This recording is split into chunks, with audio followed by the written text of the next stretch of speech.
Oh, happy day when Jesus was. Oh, when he was. When Jesus was. He washed my sins away. Oh, it was a happy day. He taught me how. He taught me how to walk right and pray. Walk right and pray. Oh, happy day. Hey, y'all.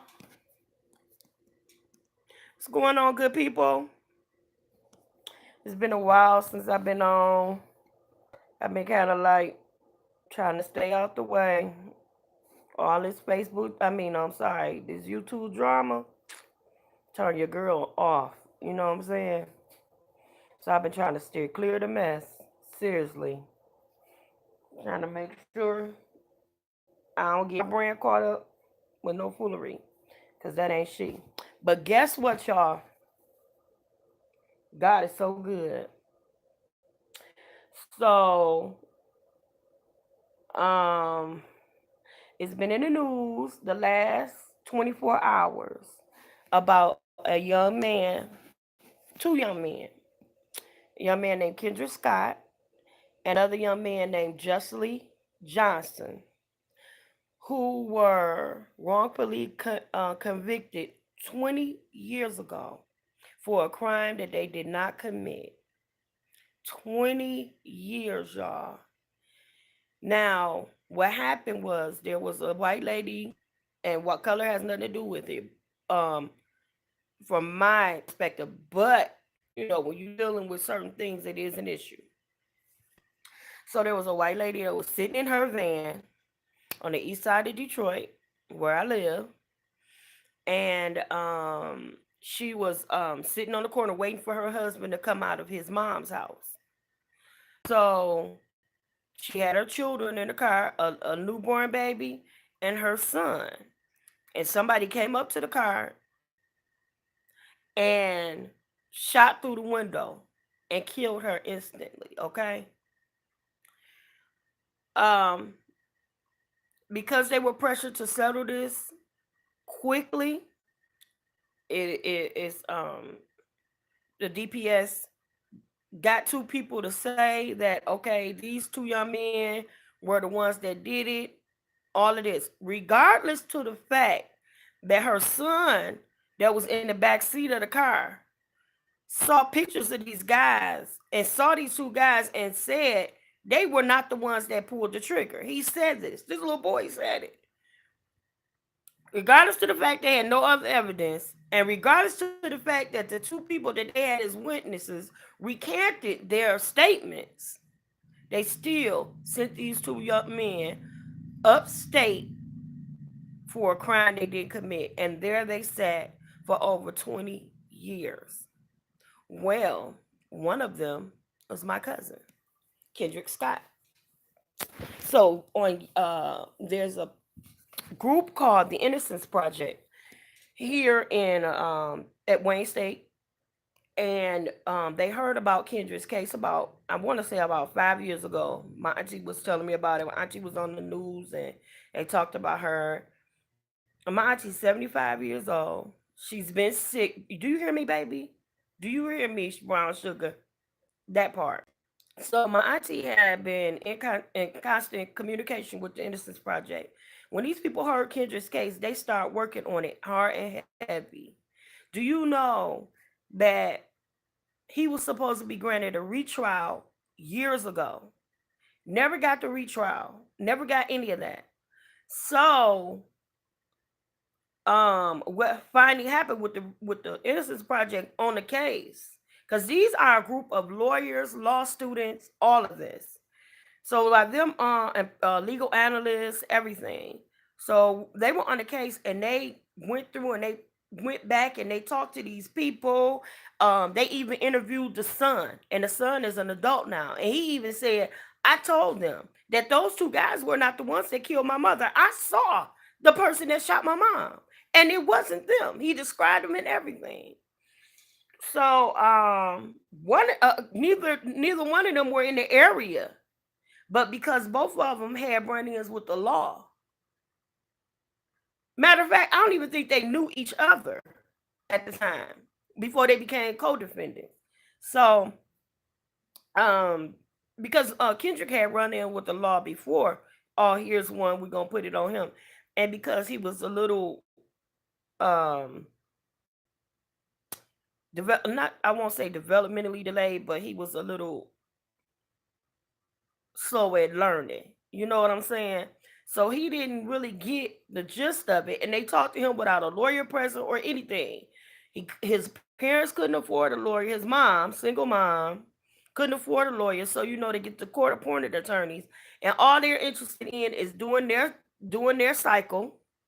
Because that's how they get picked. They go in the pool, and everybody got to do pro bono or whatever so many times, whatever.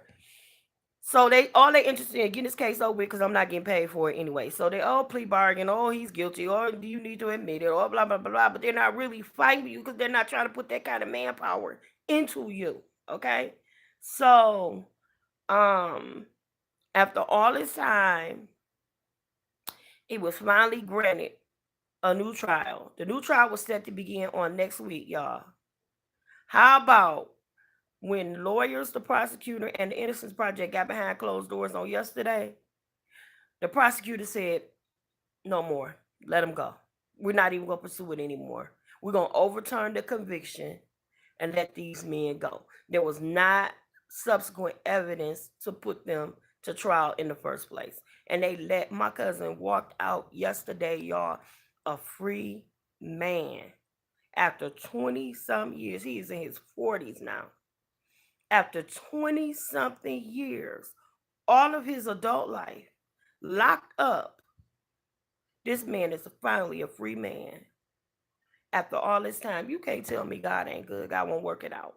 God won't work it out. Yes, God. Yes, God. You hear me? I am so excited. I'm so excited. And my aunt has been. She can't hardly walk without assistance. She's been on chemo. She's been back and forth. She has the rheumatoid arthritis or whatever. So she can't hardly walk. Hey baby, hey. She can't hardly walk, and she's on her. He's been through some stuff. He did some stuff in his life, but he said one thing about it. If he does something, he'll say, "Yeah, ma, I did. I did this, I did that, and when I needed the money, or I did this, or whatever."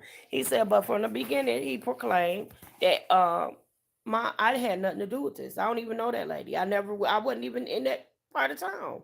I have nothing to do with anything that goes on that went on with this. And she believed in her money. You know what I'm saying? She was $5 short. I gave it to her. I take her to the grocery store, help her cook, do it. I mean, and it was so funny because the people at the grocery store loved to see us come because we had this we put form for him, you might as well say. She go, and I ain't never seen a person inspect every piece of fruit or meat or she gotta take 20 minutes to look over the greens. She don't want the big ones. She want the tiny ones. She don't want them with they got a speck on them. She don't. I'm like, woman, would you come on? You on my time? I'm coming, Laurie, and we get to arguing and fussing in the store. Everybody in the grocery store cracking up because it was like a skit. I don't know, but whatever. But I called her.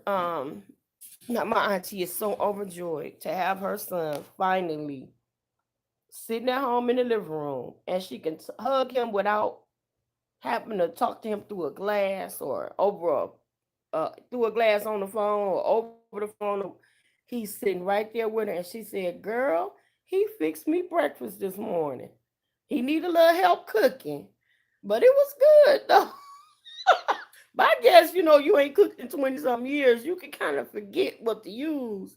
And then coming back to Detroit in 20 years, a lot has changed. Like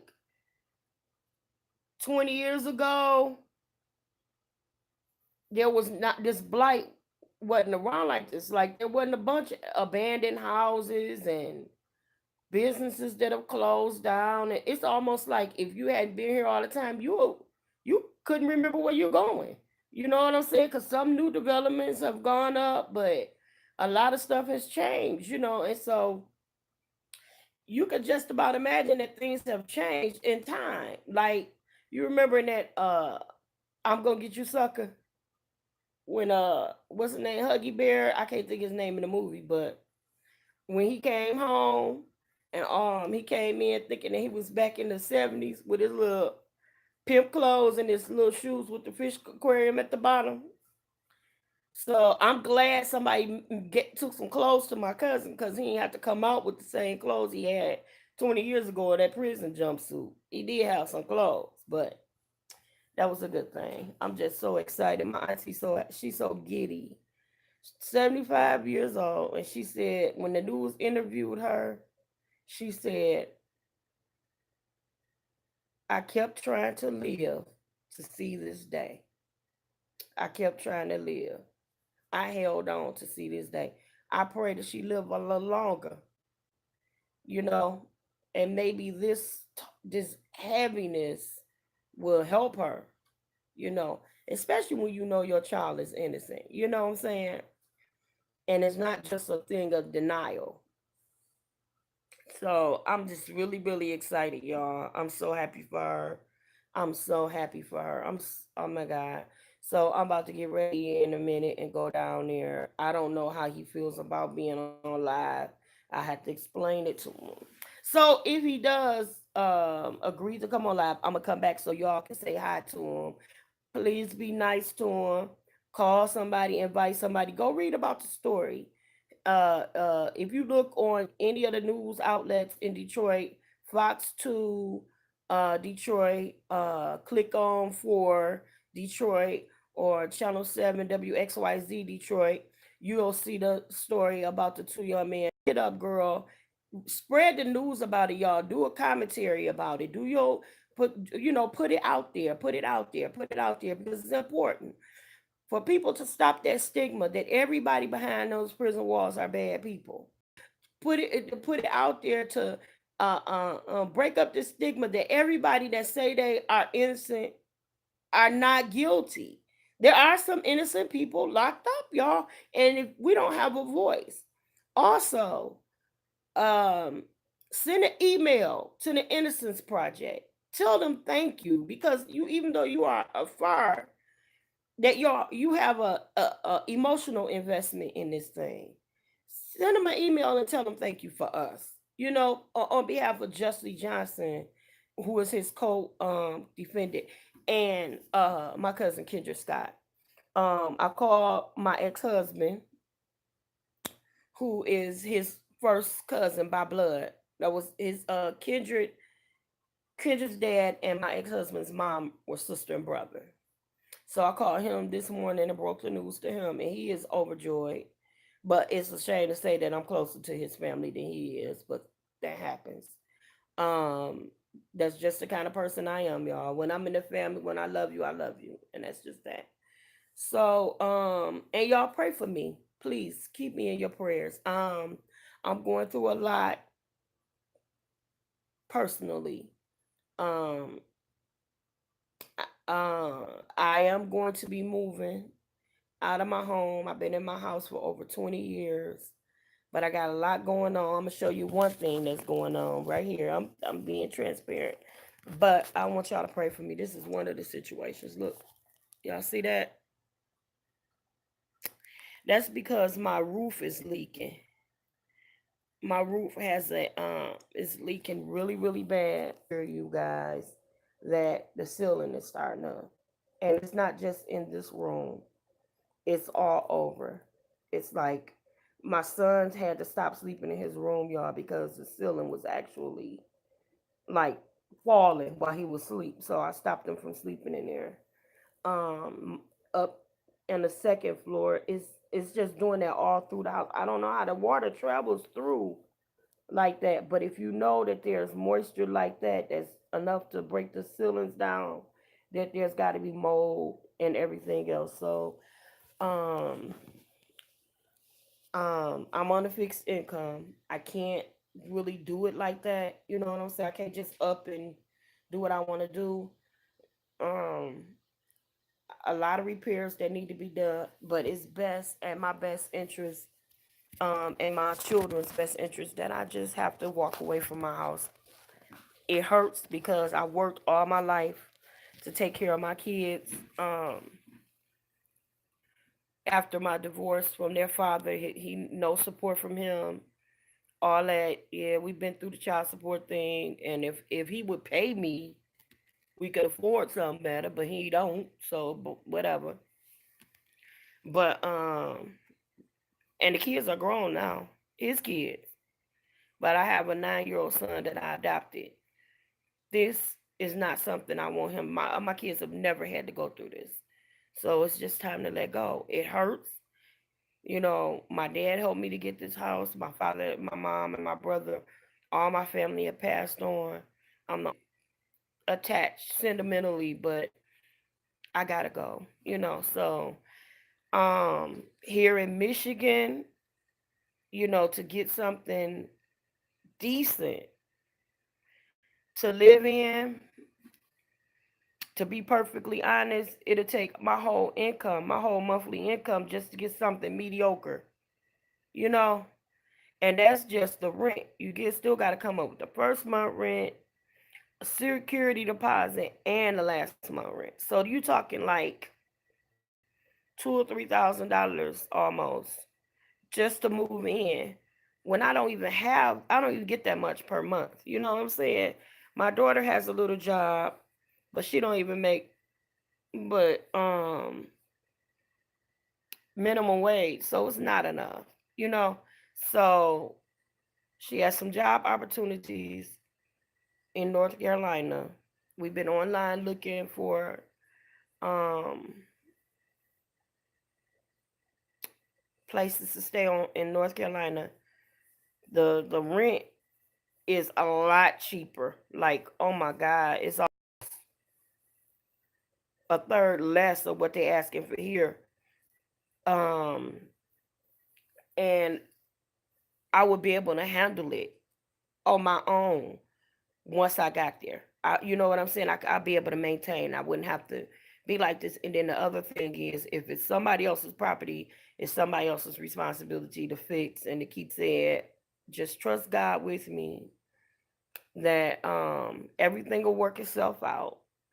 That me and my babies will be able to be in a warm house.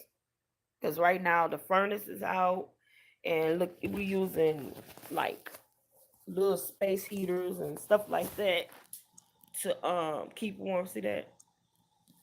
Using little space heaters like that to keep warm in here. And it's freezing. My house is huge. It's like a 4 bedroom, 2 bathrooms, all of that. Yeah. Yeah. I just want to be self sufficient. You know what I'm saying? I'm not asking anybody for anything. I just ask for y'all to pray for me. I'm not asking nobody for nothing. Just pray for me. I want to do this. You know what I'm saying? I'm a grown woman.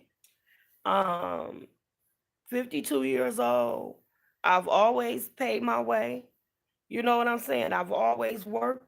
I've been working since I was 15 years old. I take pride in being able to take care of my children and my grandchildren. And I'm not going to stop now. Physical disabilities or whatever, I'm not going to stop now. I just need your prayers. I ain't asked you for nothing else. Just need your prayers. So this is not a sympathy thing. It's not a ploy to get anything from anybody. I just want your prayers. If y'all could just do that for me, I'd appreciate it. Because my kids, they don't deserve what we going through. No, they didn't ask for it, you know. And I hurt. A lot of times I feel bad because I'm like, well, dang, maybe I should have been more selective of who I married or whatever. But you know, you never know. We were married over 12 years. You understand what I'm saying? And it wasn't just me because he's been married like 2 or 3 times since we got divorced. So you know what I'm saying? It's not me. But he just refused to do what he's supposed to do. He was supposed to, and he listen, he's so gifted, he could build tear this house down and build it back up. That's what he was supposed to be doing in lieu of the support that he owes me. And he owes me a whole lot of money, y'all. Like $250,000, honestly. 200 because he never paid child support. And my baby girl by him is 22. So all of that money built up for all her the 15 years we were separated until she got grown. And he never paid it. For 2 kids, never paid it. So he was supposed I told him, I said, okay, if you stick to your word and come and fix this house up and make it affordable, I mean make it livable or whatever, okay, I'll give you that chance. And I'll sign off on it. He ain't done that. He came and fixed one plumbing issue. And then I told him, I said, I think it's gonna be a problem because you live in another state. How you gonna travel 12 hours back and forth to do that? And he was like, it's not gonna be a problem. It's not gonna be a problem. He hasn't done it. So guess what? Before I leave this state, I'm going back down to downtown, get my paperwork filed, sue him for the money that he owes me, and we're gonna pick up and we're gonna live. Cause my daughter should be able to at least live like he's living. And he has a beautiful house. They riding in full length minks, Cadillacs, Benzes, and all this other stuff. I ain't gotta have a Benz. I can have a Yugo just as long as it's running good. I'm not like that. You know what I'm saying? I never push nobody because I feel like I told him before, every time you pick up a fork and eat, you need to know that your kids need to eat. You still eating and getting fat, but they're not eating at all. Don't do that. Not literally, because my kids gonna eat whatever. I don't care what I gotta do. My children ain't never gonna be hungry. That ain't gonna happen. But, you know, hey, things could be better. You know, y'all, things get me twisted. You know, I do the best with what I got. You know what I'm saying? So anyway, just pray for me, pray for my auntie, pray for my cousin. Look up the story. Kendrick Scott, Justly Johnson, Detroit, Michigan, finally free after 20 years false imprisonment. Look it up, y'all. Come on here. Give God some praise for me. Just throw a hand up. Just throw a hand up. Throw up a heart. Do something. Show me that you care. Show me that you love God. Your heart, man. Ain't he good? God is so good. I'm so happy for my auntie. I don't know what to do. I'm happy for him because he's finally on ground. And I was like, okay, y'all, since he ain't gonna, what y'all do? Y'all cook dinner for him or something? She was like, nah, because she too sick to do anything. So we gonna get together. I work a little under the table job, y'all. So I work, but I only work like weekends, a couple of hours on the weekends, looking after this older lady. Thank you, baby, for the hearts and the love.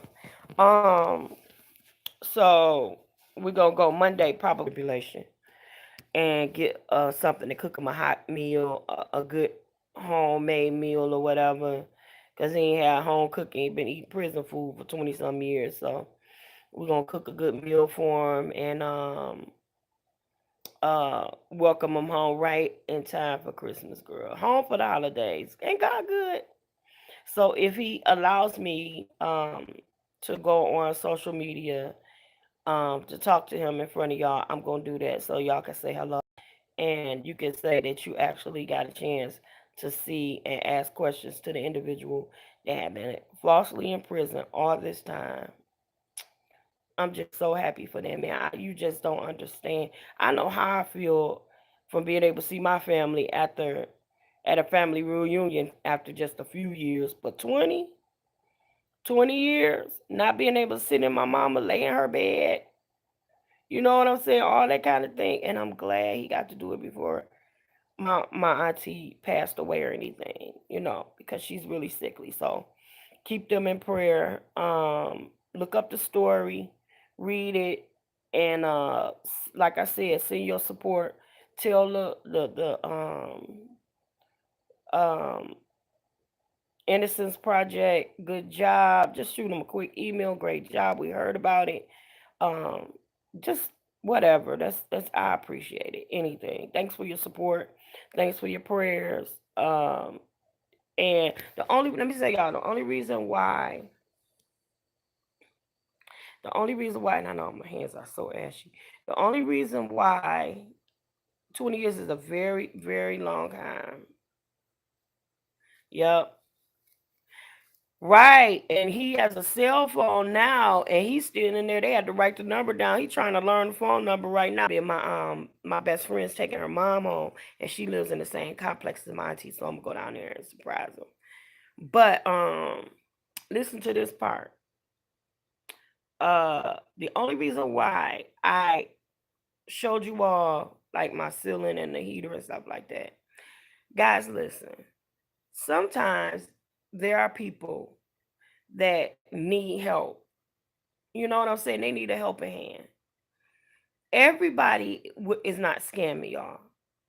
I say that because um back some months ago, Jay Wilson, I don't know if any of y'all remember, he took up uh, a collection to help out. I think it was 4 people, and he said that he was going to send the money for the 4 people who had a need once he got back to work.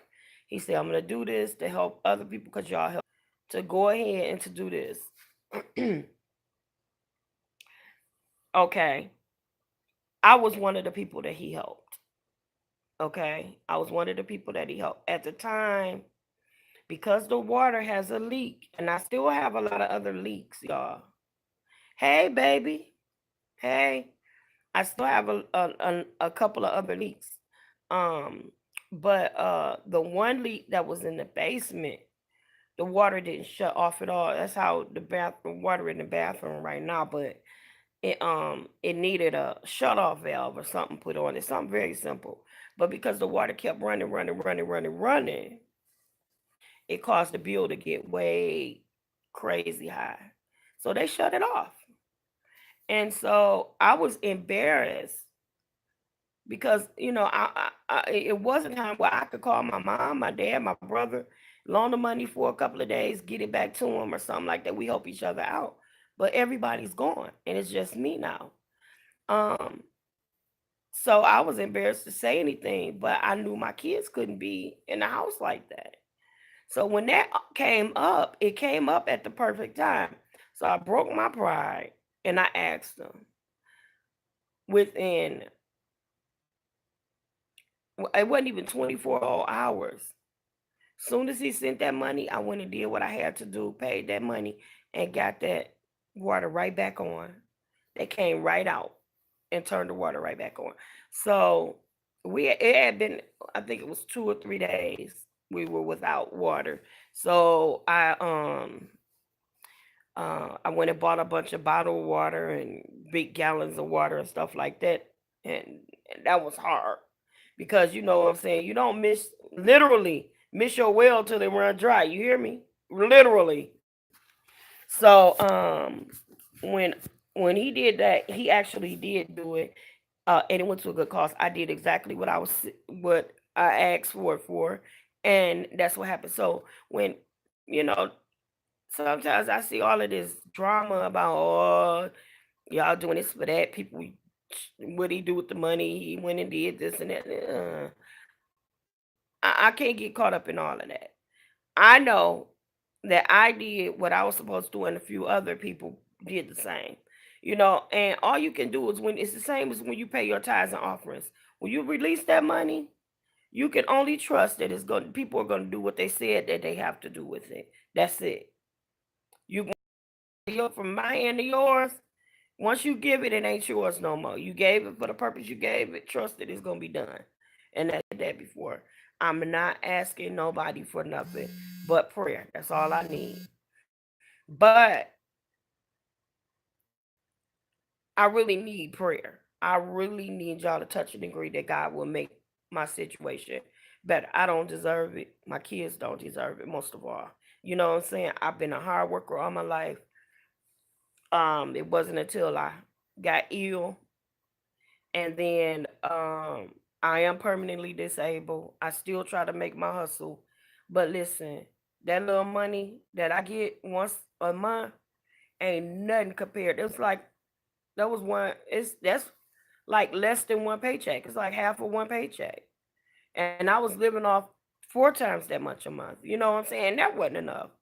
But for me to go through what I'm going through now and not have enough income, and then when you file, I don't know about anybody, but when you file for disability, it took me, I think, about a year and a half to get approved, and then it's still a waiting period before you get the first check.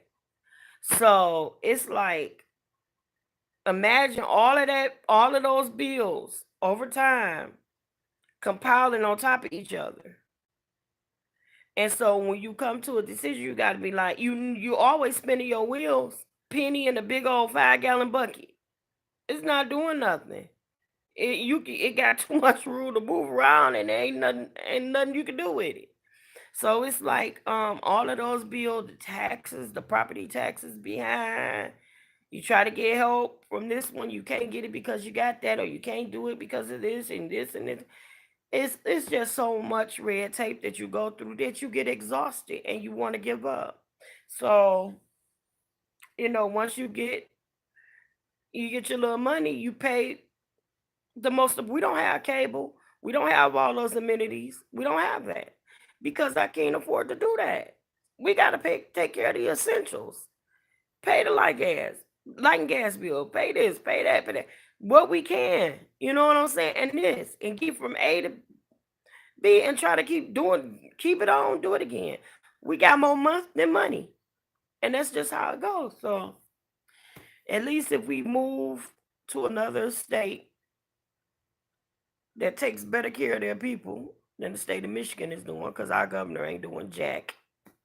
Um, and where we are able to live what we should be living and still have some money left over at the end of the month. Well, something.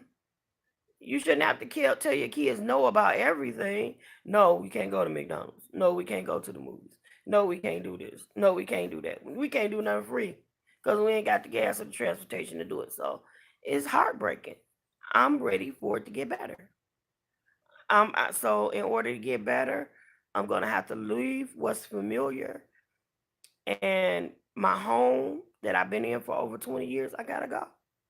So just pray for me to make all the right decisions along the way.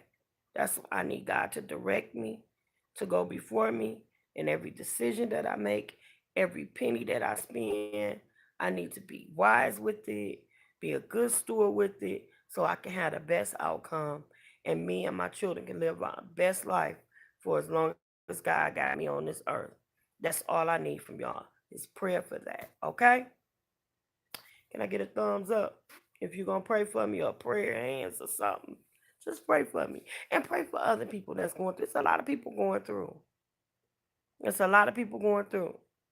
And okay, you might say, oh, okay, well, she's in there talking about this, that, and the other, but her hair done. Guess what? I didn't pay for this. I'm a cosmetologist, a licensed cosmetologist. I have a lot of friends in the industry.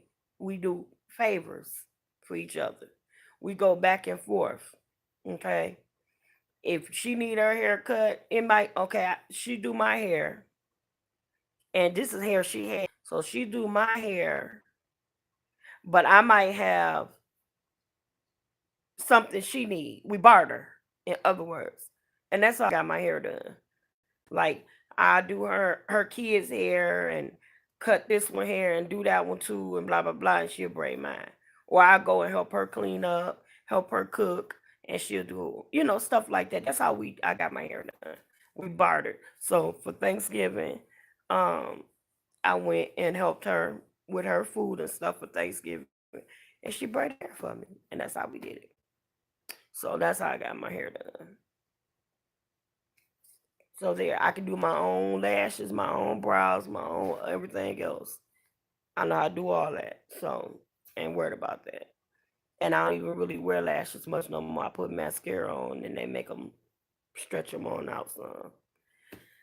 So that's that. That's how you do that. You get somebody you can barter in exchange for, and that's how we operate. Yeah. So anyway, that's good. It's all good. I'm about to go now. I'm gonna get ready, get my clothes on so I can go and um see my cousin, see how he doing, give him a hug for the first time. Been 20 years that man been locked up. So yep, go show him some support. So I see you guys a little later. I love you on purpose. Ain't nothing you can do about it. And guess what? We don't say goodbye because goodbye is so permanent, y'all. We just say, show somebody some favor, give them a smile, even when they being nasty and mean. Show them a smile, give them a hug, give them a kiss. Thank you, know your own worth. I'll be moving down in your area, babe. So we looking for places down that way. I I'll write you and tell you where, but down in your area. Coming home. I'm coming home. Talk to you later. Love you. Yep. I'm coming